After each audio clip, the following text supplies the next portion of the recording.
नमस्कार दोस्तों, मैं अंकुर उपाध्याय स्वागत करता हूं आप सभी का एक बार फिर से अपनी नई वीडियो में। दोस्तों, आज आईडीबीआई के शेयर में आपने करीब 17% की तेजी के साथ क्लोजिंग देखी है और दिन के दौरान ऑलमोस्ट 20% का सर्किट लगा था। मैं अपने व्यूअर्स को सारी डिटेल्स शेयर करना चाहूंगा। देखो, इस शेयर में तेजी बनती है सिर्फ एक रीजन से, जब भी उम्मीदें जग जाती हैं स्टेक सेल की। इस शेयर में एलआईसी के पास करीब 60% हिस्सा है। आप कहानी समझ लो, जो नए हैं, जो पुराने हैं, जो लेने जा रहे हैं, जिन्होंने ले रखा है, 60% के करीब एलआईसी के पास हिस्सा है। एग्जैक्टली आप शेयर होल्डिंग पैटर्न में चेक कर सकते हो, 60-61% है। एलआईसी उस स्टेक को बेचना चाहता है और ये कंपनी जो है अभी सरकारी कंपनी, ये प्राइवेट हो जाएगी। इसे प्राइवेटाइजेशन बोलते हैं, ठीक है। लेकिन प्रॉब्लम पता है क्या आ रही है? ये खबर बीते 2 सालों से चल रही है कि एलआईसी हिस्सा बेचना चाहता है, हिस्सा बिकेगा, वैल्यू अनलॉक होगी। लगभग लास्ट टाइम जनवरी से लेकर मतलब 2-4 महीने पहले, फरवरी मार्च के समथिंग वैल्यू अनलॉक वाला भरोसा भी मेरा तो टूट गया था। क्यों, वो मैं बताऊंगा, लेकिन पहले आप डिटेल समझो। एलआईसी अपना हिस्सा बेचना चाहता है पूरा का पूरा। एलआईसी के पास करीब 60-61% हिस्सा है और ये बैंक हो जाएगी प्राइवेट, ठीक है। जब भी ये खबर आती, मार्केट को लगता वैल्यू अनलॉक होगी, हायर प्राइस पे स्टेक सेल होगा, शेयर ऊपर जाएगा, इन्वेस्टर्स को पैसा होगा, खरीद के बैठ जाओ।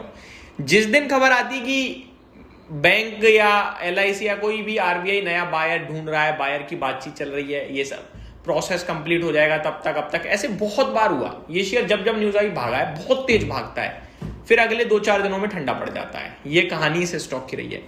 लेकिन लास्ट टाइम जब स्टेक सेल की खबर आई तो पूरा ऑलमोस्ट फाइनल हुआ। 3 बिडर थे, एक फाइनल हुआ, बिडर से बातचीत हुई, लेकिन खबर पता है क्या सामने आई? ये स्टॉक 108 रुपए तक गया था करीब।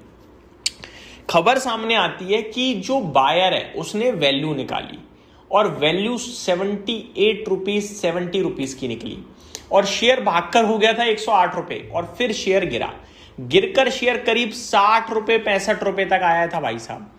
क्योंकि बायर, जो हम सोच रहे थे जब स्टेक सेल होगा तो वैल्यू अनलॉक होगी, 125 रुपए करीब की डील सोचते हैं हम, लेकिन बायर कह रहा है भैया 70 रुपए 78 रुपए का वैल्यूएशन दूंगा मैं। तो मेरी तो ये उम्मीद भी टूट गई कि वैल्यू अनलॉक होगी डील से। और आज वापस से खबर यही है, कुछ एक्स्ट्रा नहीं है, कि बाइंग सेलिंग के लिए बातचीत चल रही है, बायर ढूंढा जा रहा है और शेयर भाग गया।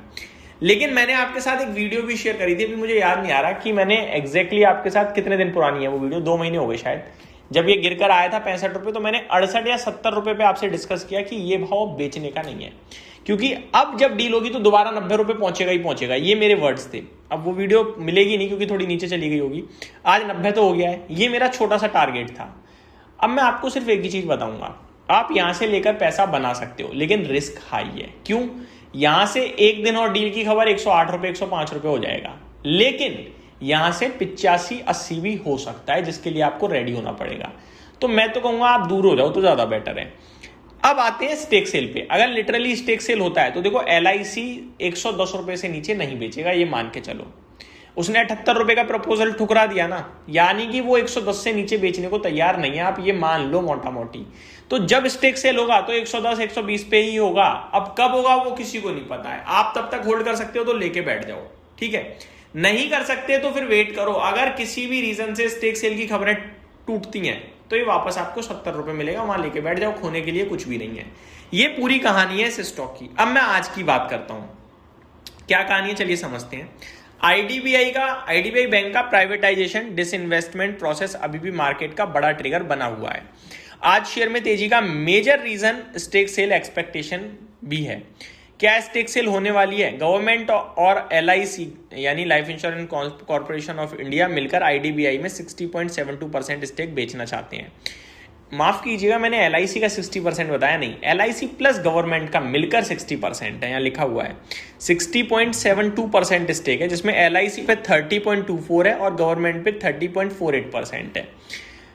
मार्च 2026 में बिड्स रिसीव हो गए थे, लेकिन रिपोर्ट्स के मुताबिक बिडर्स ने गवर्नमेंट के एक्सपेक्टेड वैल्यूएशन से काफी कम ऑफर किया। मार्च की बात है जो मैं आपको बता रहा था, 78 रुपए 70 रुपए के वैल्यूएशन दे दिए, इसलिए प्रोसेस आगे नहीं हुआ, रोक दिया गया था। अब लेटेस्ट अपडेट ये है, IDBI bank disinvestment process continue रहेगा। गवर्नमेंट ऑल्टरनेटिव स्ट्रक्चर्स भी देख रहे हैं, जैसे fresh bidding process, OFS route, valuation framework changes, stake sale को नए स्ट्रक्चर के साथ रिवाइव करना, ठीक है, यानी नहीं बिक रहा डायरेक्ट, दूसरे तरीकों से बेचो, ये कहानी है। स्टॉक में आज जो बड़ी तेजी बनी है उसके पीछे दो कारण थे। एक यही कहानी कि स्टेक सेल होगा, दूसरे तरीकों से अपना कोशिश करी जाएगी, और दूसरा कुछ ब्लॉक डील हुई है आज बड़े लेवल पे, 80 लाख शेयर समथिंग का एक्सचेंज हुआ है, ठीक है। तो ये डिटेल्स हैं। अब मैं आपको बताना चाहूंगा, लास्ट टाइम जब वैल्यूएशन हुई थी तो 70-75 रुपए की रेंज में आई थी। गवर्नमेंट रफली 110 के आसपास वैल्यूएशन चाहती है। कुछ रिपोर्ट्स के मुताबिक टोटल रिजर्व प्राइस 90,000 करोड़ तक बताया गया। फेयरएक्स और एमिरेट्स एनबीडी के बिड्स रिजर्व प्राइस से काफ़ी नीचे थे, इसलिए प्रोसेस रोक दिया गया था।